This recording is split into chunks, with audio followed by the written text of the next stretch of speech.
Hello friends, good morning. You are watching English Guru, the guru of English grammar. आज हम आपके लिए फिर से 5 इंपॉर्टेंट कॉमन एरर क्वेश्चन लेके आए, जिसे हम यहाँ पे डिटेल में एज यूजुअल जैसे हम अपने पूरे वीडियोज में करते आए उसी तरीके से इसे यहाँ पे हम एक्सप्लेन करेंगे। तो आइए शुरू करते हैं। शुरू करने से पहले यदि अभी तक आपने हमारा चैनल सब्सक्राइब नहीं किया है तो please subscribe my channel English गुरु। चलिए तो अब देखते हैं कि आज हम आपके लिए क्या लेकर आए।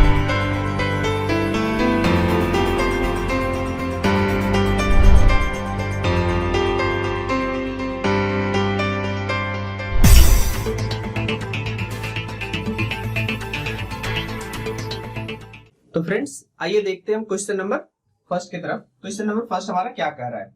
He succeeded to get a decent job soon after his graduation. It means कहने का सेंटेंस का मतलब हो गया कि उसने ग्रेजुएशन करने के तुरंत बाद एक अच्छा सा जॉब ले लिया। अब इसमें एरर ढूंढना है कि एरर आखिर है कहाँ। देखिए थोड़ा सा सिंपल सा एरर है जो कि आपको प्रीपोजिशन चैप्टर से है, तो थोड़ा सा आपका माइंड कहीं ना कहीं अटैक किया होगा कि कहाँ पे एरर हमारा हो सकता है। तो देखिए यहाँ पे ही succeeded to get a decent job. अब देखिए यहाँ पे प्रॉब्लम आखिर क्या है। देखिए हम पहले लिखे ACCEED। सक्सीड का मतलब होता है सफल होना, ठीक है। तो सक्सीड अपने साथ लेता क्या है? In plus doing something. In plus doing something it mean succeed के बाद हमारा प्रीपोजिशन इन आता है, ना कि प्रीपोजिशन टू आता है। तो यहाँ पे हमारा गलती हो गया कि succeeded to get a decent job, जो गलत है होना चाहिए ही सक्सीडेड इन गेटिंग। अब यहाँ पे क्या आ जाता है? Getting a decent job soon after his graduation. कोई दिक्कत? तो ये फिक्स्ड प्रीपोजिशन आपको बहुत इंपॉर्टेंट होते हैं। रूल्स पढ़ने से ज्यादा आई थिंक इंपॉर्टेंट होते हैं कि हम फिक्स्ड प्रीपोजिशन अच्छे से कवर करें, याद करें उसे। तो अब समझ में इसमें आ गया होगा कि हमारा एरर कहाँ है कि जब भी सक्सीड आएगा तो उसके साथ प्रीपोजिशन इन आएगा and then after just after आता है, सॉरी जस्ट आफ्टर प्रीपोजिशन हमारा क्या आता है? जेरेंड आता है। तो याद रखेंगे कि प्रीपोजिशन के बाद हमारा क्या आता है? जेरेंड। अगर जेरेंड से भी थोड़ा इजी लिखना चाहते तो आप उसे D4 लिख देते हैं, कोई दिक्कत नहीं है। क्लियर हो गया ये क्वेश्चन? तो आइए फ्रेंड्स चलते हैं क्वेश्चन नंबर 2 की तरफ। क्वेश्चन नंबर 2 हमारा क्या कर रहा है? He is only responsible for the suffering, sorry he is only responsible for the suffering cause to the whole family. अब इसमें आपको एरर फाइंड आउट करने की एरर हमारा कहाँ है। देखिए इसमें एरर ज्यादा बहुत बड़ा नहीं है, ठीक है, ज्यादा एरर बड़ा नहीं है, छोटा सा एरर है। लेकिन अगर उसे आप रूल उसके आप जान लिए तो हर जगह कहीं भी आपको मिलेगा, आप उससे रिलेटेड रूल, सॉरी उससे रिलेटेड एरर आप फाइंड आउट कर लेंगे। तो देखिए ये एरर हमारा ओनली के साथ है। ओनली क्या होता है कि ओनली को हम एडजेक्टिव के जैसा भी यूज करते हैं और एडवर्ब के जैसा भी यूज करते हैं। तो जब हम सेपरेट चैप्टर पढ़ाएंगे तब वहां ओनली हम डिटेल में करेंगे। यहाँ पे देखेंगे कि ओनली के साथ ये एरर दे दिया गया है एडजेक्टिव का। ओनली कहता है कि जिसे एडजेक्टिव, जो एडजेक्टिव जिसको क्वालिफाई करता है उसके जस्ट पहले आता है। वो नॉन या नॉन इक्विवेलेंट हो सकता है। अगर जिसको वो क्वालिफाई कर रहा है उसके जस्ट पहले हम ओनली का यूज करते हैं। तो देखिए यहाँ कहने का ही इज ओनली रिस्पॉन्सिबल, ये सिर्फ इसको कर रहा है, वह सिर्फ उत्तरदायी है, वह उत्तरदायी है सिर्फ। इट मींस इस पे को जोड़ नहीं दे रहा, लेकिन कहा जाना चाहिए था कि only he is responsible. It means केवल वही उत्तरदायी है जो उसके पूरे फैमिली ने सफरिंग किया। क्लियर? तो यहाँ पे जो ओनली का प्लेसिंग है ये गलत है, इसे हमें कहां करना पड़ेगा? शुरू में लाना पड़ेगा। Only he is responsible. तो ओनली का यूज हम ध्यान से देखेंगे कि जिसको ये एम्फेसाइज कर रहा है, जिसे ये क्वालिफाई कर रहा है, उसके जस्ट पहले ओनली का यूज होगा। ओनली के यूज में क्या देगा? इसके प्लेसिंग में ही आपको प्रॉब्लम दिया जा सकता है। तो प्लेसिंग अच्छे से देखेंगे कि जिसे ये क्वालिफाई कर रहा है उसके जस्ट पहले यूज किया गया है या नहीं किया गया है। तो कोई दिक्कत अब नहीं होनी चाहिए ओनली के साथ कि ओनली जिसको भी क्वालिफाई करेगा जस्ट बाद उसको नॉन या नॉन इक्विवेलेंट हम लोग यूज इसका करते हैं। क्लियर? तो कभी भी नॉन सॉरी जो ओनली आएगा बस उसकी प्लेसिंग आप ध्यान से देखेंगे कि सही से एडजेक्टिव जैसा यूज किया गया या नहीं किया गया है। तो आइए फ्रेंड्स चलते हैं क्वेश्चन नंबर 3 की तरफ। क्वेश्चन नंबर 3 हमारा क्या कह रहा है कि the moment Jignesh was admitted to the hospital the warden decided to inform his parents. अब देखिए कि यहाँ पे एरर हमारा कहाँ है। अच्छे से थोड़ा दिमाग लगा करके आप सोचिए थोड़ा सा जल्दबाजी में कभी सेंटेंस जल्दबाजी में ना पढ़िए, नहीं तो आपको दोबारा या तिबारा भी पढ़ना पड़ सकता है। एक बार ये अच्छे से पढ़े। द मोमेंट जिग्नेश वाज, यहां तक कोई गलती नजर नहीं आई। एडमिटेड टू द हॉस्पिटल, यहां तक भी कुछ नजर नहीं आया अभी तक। The warden decided to inform his parents. अब देखिए कि एरर कहाँ है, तो चलिए हम आपको बताते हैं कि एरर आपके किस पार्ट में है। ऊपर का पहला पार्ट मेरा सही है, लेकिन सेकंड पार्ट हमारा गलत है। आपको हमने बता दिया कि सेकंड पार्ट गलत है तो क्या होना चाहिए, कभी थोड़ा सा सोचिए आप, फिर मैं आपको बताता हूं कि सेकंड पार्ट में हमारा गलती है, बाकी आगे के पार्ट भी मेरा सही है। कैसे सही है देख लिया हमें थोड़ा चेक करके। ये मेरा V2 में है, ये भी V2 में, कोई दिक्कत यहां तक नहीं था, सिर्फ यहां पे दिक्कत है द हॉस्पिटल। अब देखिए कि द हॉस्पिटल गलती क्यों है, बोलते तो है I am going to the hospital, I am going to the school. Okay friends, तो हम लोग बोलते क्या है, I am going to school और I am going to the school. अब देखिए दोनों में अंतर क्या होने जा रहा है कि I am going to the school बोल रहे हैं, I am going to hospital बोल रहे हैं, I am going to the hospital बोल रहे हैं, सब सही है। जितने सारे सेंटेंसेस बोलते जा रहे हैं सारा सेंटेंस मेरा सही है। I am going to the temple और I am going to temple, ये भी सेंटेंस सही है। I am going to library और I am going to the library, ये जितने सेंटेंसेस जो है ये सारे सेंटेंस सही है। बस दोनों जो सेंटेंस है, एक बिना टू और एक टू वाला, जो दोनों में थोड़ा सा अंतर है। अब अंतर मेन आपको एरर यहाँ पे इसी से समझ में आएगा अगर आप अंतर दोनों में कर लिए तब। I am going to school और I am going to the school में क्या अंतर है, बस इसे मैं समझाने जा रहा हूं, फिर यहाँ पे ये क्लियर हो जाएगा। अब देखिए अगर आप बोलते हैं कि स्टूडेंट्स बोलता है, एक टीचर बोलता है I am going to school, एक टीचर है जो बोल रहा है I am going to school और एक स्टूडेंट है जो बोल रहा है I am going to school. But the parents of the students, जो स्टूडेंट्स के पेरेंट्स है वो बोल रहा है we are going to the school. अब दोनों में अंतर क्या, सेंटेंस आगे कुछ भी क्लियर नहीं कर रहे, फिर भी सेंटेंस डिफरेंट है। एक स्टूडेंट जो बोल रहा है I am going to school, it means वो स्कूल पढ़ने जा रहा है। आगे हमने नहीं लगाया to study, because he is a student और शी इज अ स्टूडेंट, इसलिए पता है कि वो स्टूडेंट है तो वो कहां जा रहा होगा, स्कूल जा रहा होगा, किस लिए, पढ़ने के लिए जा रहा होगा। एक टीचर क्या करने जा रहा होगा, स्कूल पढ़ाने के लिए जा रहा होगा। लेकिन एक पेरेंट्स जो होते हैं वो ना पढ़ने जाते हैं ना पढ़ाने जाते हैं। ही और शी और बोथ ऑफ देम क्यों जाते हैं वहां पे, कुछ अदर काम के लिए वहां पे जाते हैं।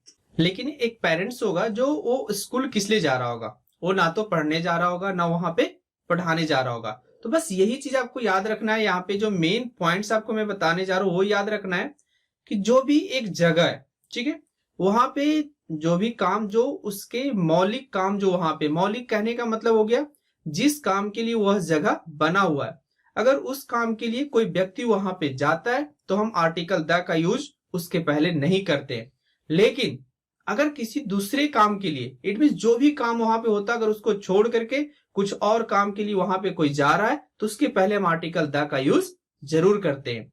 जैसे एक कैदी होता है जो जेल में जाता है, चूंकि वो कैदी है, बट कैदी के पेरेंट्स होते हैं, उनके भाई होते हैं, अगर वो उनसे मिलने जा रहे हैं, it means I am going to the jail होगा to meet my brother, I am going to the jail to meet my brother. तो इसका मतलब अगर आप नहीं भी बोलेंगे, अगर आप सिर्फ इतना बोल रहे हैं I am going to the jail, तो सुनने वाला ये समझ लेगा if he knows the rules of article the, अगर वो रूल्स जानता है तो समझ लेगा कि ये वहां पे कैदी के रूप में नहीं जा रहा है, कुछ अदर काम से वहां पे जा रहा। उसी सेम तरीके का होगा I am going to the hospital to see my friends, मैं अपने दोस्त से मिलने वहां पे हॉस्पिटल जा रहा हूं। तो जब भी याद रखेंगे कि जो जगह वहां पे जो मौलिक काम होता है, कुछ जगह है, जैसे स्कूल हो गए, कॉलेज हो गए, चर्च हो गए, जेल हो गए, कोर्ट हो गए, तो इस तरह में हम वहां पे आर्टिकल द का यूज उसके मौलिक कार्य को बतलाने के लिए नहीं करते। लेकिन जैसे मौलिक कार्य से हटके कोई दूसरा कार्य के लिए वहां पे कोई जा रहा है या आ रहा है तो उसके पहले आर्टिकल द का यूज जरूरी होगा। तो चलिए एरर यहाँ पे हमें समझ में आ गया होगा कि इस द को सिर्फ हमें हटाना होगा, क्योंकि Jignesh was admitted, it means he is a patient, वह पेशेंट है, तो वहां पे जो काम होता है इलाज के लिए वो गया है, तो यहाँ पे हम आर्टिकल द का यूज नहीं करेंगे। आई होप कि आपको ये रूल्स अच्छे से समझ में आ गया होगा। चलते हैं क्वेश्चन नंबर 4 की तरफ। Aditi was unable to support her parent even though both of them had no income of their own. बोल रहा है कि Aditi was unable to support her parent even though both of them had no income of their own. It means उनके जो माता पिता उनकी income खुद की नहीं है, अदिति अनेबल है उनको सपोर्ट करने में। अब इसमें एरर आपको कहाँ है? आई डोंट थिंक इसमें कुछ भी एरर वैसा है जो आप कहते हैं कि ग्रामर पढ़ ले, या बहुत सारे ये पिछले संडे को मैं बहुत सारे यूट्यूब चैनल देख रहा था जहां पे ये कहा जाता है कि ये रूल्स पढ़ लो, गोल्डन रूल्स, ये रूल्स पढ़ ले, हमारे ये सेक्शन क्लियर हो जाएंगे, ये सेक्शन क्लियर हो जाएंगे। लेकिन ऐसा कहीं नहीं है कि ग्रामर रूल्स पढ़ ले तो हमारा पूरा सेक्शन क्लियर हो जाए। कुछ वैसी चीजें हैं जो आपको ग्रामर से बियॉन्ड आपको पढ़नी होती है। अब देखिए ग्रामर में ऐसा रूल थोड़ी है जो इसमें आपको एरर मिलेंगे, वो नॉर्मल हम लोग जनरल यूज में भी करते हैं। जरूरी नहीं कि उसके लिए ग्रामर बहुत पढ़े, लेकिन कंपटीशन के लिए तो आपको 100% ग्रामर चाहिए। लेकिन ये नहीं कि हम सिर्फ कहें कि 5 गोल्डन रूल पढ़ लें और हमारा ये क्लियर एग्जाम हो जाएगा, ये सेक्शन क्लियर हो जाएगा। मैंने बहुत सारे यूट्यूब पे मैंने वीडियो देखा, मैं खुद सोच रहा था यार ऐसा कौन सा जादू है 5 रूल में कि हमारा कॉमन एरर ही खत्म हो जाएगा। अगर 5 सेंटेंसेस से कॉमन एरर खत्म हो जाए तो फिर ग्रामर पढ़ने की कोई जरूरत नहीं है, फिर फ्री होके बैठो भाई, 5 रूल्स तो हमने पढ़ लिए, हमारे कॉमन एरर सेक्शन क्लियर हो जाएंगे। मैं बहुत शौक था देख करके वीडियो की, कुछ ऐसे भी वहां भी वीडियोस थे जो 5 golden rules, 10 golden rules of common error, इसके बाद कॉमन एरर के लिए कुछ भी पढ़ने की जरूरत नहीं है। तो भाई कॉमन एरर के लिए पढ़ने के लिए आपको कंप्लीट ग्रामर जरूरत है। ठीक है, तो चले हम यहाँ पे आते सेंटेंस की ओर। Aditi was unable to support her parent even though both of them had no income of their own. तो एरर इसमें कहा है? कोई भी आपको sentence, subject, verb, agreement, noun, pronoun, कहीं भी एरर नहीं। हाँ, नॉन का एरर है, सॉरी, नॉन का एरर इसमें है। अब देखिए नॉन का एरर्स क्या है। चले देखिए एरर हम डायरेक्ट आए यहाँ पे, एरर ये पेरेंट्स। अब देखिए यहाँ पे पेरेंट लिखा हुआ है, यहाँ पे देखिए हमने ऊपर वाले सेंटेंस में पेरेंट्स लिखा है और नीचे वाले सेंटेंस में हमारा पेरेंट लिखा है। ये भी सही हो जाता, ऐसा नहीं कि पेरेंट गलत वर्ड नहीं है, पेरेंट भी सही हो जाता है। कब? जब आगे हमारा बोथ ऑफ देम लगा नहीं होता। ऐसा नहीं कि पेरेंट गलत वर्ड मेरा है। अब यहीं पे आपकी अंडरस्टैंडिंग होती कि पेरेंट भी सही होता है। अगर आप जानते, जैसे अभी मैंने बता दिया, तो इन फ्यूचर आप कहेंगे कि पेरेंट भी सही है, लेकिन इसको चेक करने के लिए देखना पड़ेगा कि ये जो पेरेंट है इसके लिए कोई प्रोनाउन तो यूज नहीं किया गया, क्योंकि पेरेंट्स का मतलब होता है माता पिता और पेरेंट का मतलब होता है या माता या पिता। ठीक है, तो अब देखिए कि यहां पे लगा दिया गया बोथ ऑफ देम। पेरेंट के लिए बोला गया कि both of them had no income of their own, उन दोनों को अपना कोई इनकम नहीं है। इट मींस यहाँ पे पेरेंट सिर्फ एक की बात नहीं हो रही है, ये दोनों की बात हो रही है। तो यहाँ पे क्या आना चाहिए? हमारा पेरेंट्स आना चाहिए। क्लियर? तो ये गोल्डन रूल वगैरह के चक्कर में मत रहिए, अच्छे से ग्रामर पढ़िए, फिर देखिए कि आपके कॉमन एरर्स हो गए या जितने सारे जो कंपटीशन के सेक्शन है आपके इजिली क्लियर होंगे। तो समझ में आ गया होगा ये दोनों रूल्स आपको अच्छे से, बहुत ही इंपॉर्टेंट रूल्स था।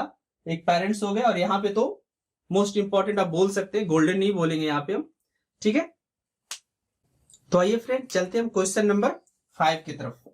Question number 5, despite of a good monsoon this year the production of food grains in the country did not go up.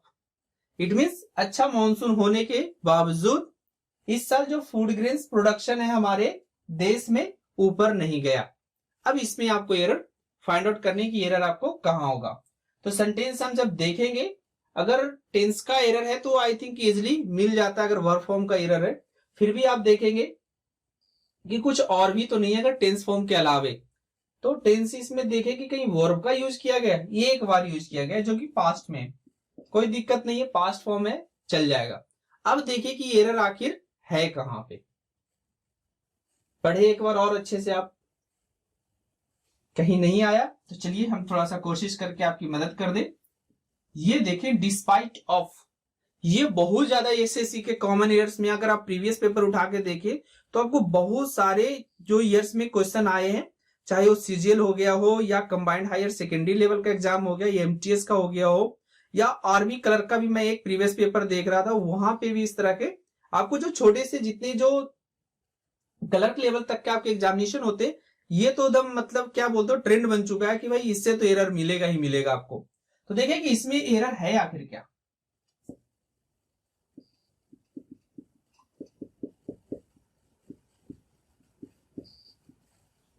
देखिए ये एरर क्या है, समझ में तो आ गया होगा आपको कि despite is equal to in spite of.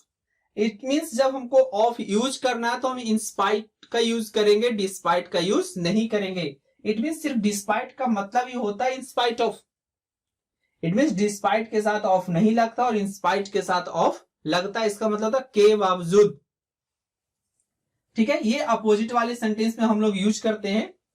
तो यहां पे आपको समझ में आ गया होगा कि डिस्पाइट यूज करना है तो सिर्फ डिस्पाइट यूज होगा, ऑफ नहीं आएगा। अगर इंस्पाइट यूज करना है तो उसके साथ हमारा ऑफ आएगा। तो यहां से बस ऑफ हटा दीजिए, सेंटेंस आपका सही हो गया। डिस्पाइट हिज इनएबिलिटीज, ऐसा नहीं कि डिस्पाइट ऑफ, क्लियर, लेकिन इंस्पाइट ऑफ बोलेंगे। In spite of his wealth he is still hungry for wealth, धन के बावजूद वो फिर से धन के लिए भूखा है। लेकिन अगर वही डिस्पाइट यूज करेंगे सेम सेंटेंस में तो हम ऑफ का यूज नहीं करेंगे। तो याद हो गया कि डिस्पाइट आएगा सिर्फ, ऑफ नहीं आएगा, और इंस्पाइट आएगा तो ऑफ जरूरी आएगा। It mean despite is equal to in spite of, बस इतना याद रखना है कि अगर इंस्पाइट ऑफ आया तो डिस्पाइट आएगा। इट मीन ऑफ लगाना है तो इंस्पाइट लिखेंगे, ऑफ नहीं लगाना है तो डिस्पाइट लिखेंगे। तो फ्रेंड्स, आई थिंक आज जो मैंने आपको 5 सेंटेंस बताए, इसमें जितने सारे जो मैंने आपको रूल्स बताए कि कहां कहां से आपको लिया गया था, इस रूल्स को आप नोट डाउन जरूर करें। इन फ्यूचर बस आप इसका रिवीजन करते रहे, फिर आपको पता चलेगा कि इस तरह के आपके एसएससी में एरर बहुत अधिक आपको मिलते रहते हैं। तो आज के लिए फ्रेंड्स इतना ही। जाने से पहले फ्रेंड्स, अगर अभी तक आपने हमारा चैनल सब्सक्राइब नहीं किया है तो please subscribe my channel English गुरु, और कमेंट करना ना भूलें, शेयर जरूर करें, और लाइक तो करना बिल्कुल मत भूलिए। लाइक जरूर कीजिए, अगर वीडियो आपको पसंद आया हो तो लाइक जरूर कीजिए, शेयर कीजिए अपने दोस्तों के बीच में। अगर आपकी कोई प्रॉब्लम्स है तो आप कमेंट बॉक्स में अपना प्रॉब्लम लिखना ना भूलें। Thank you for watching English Guru.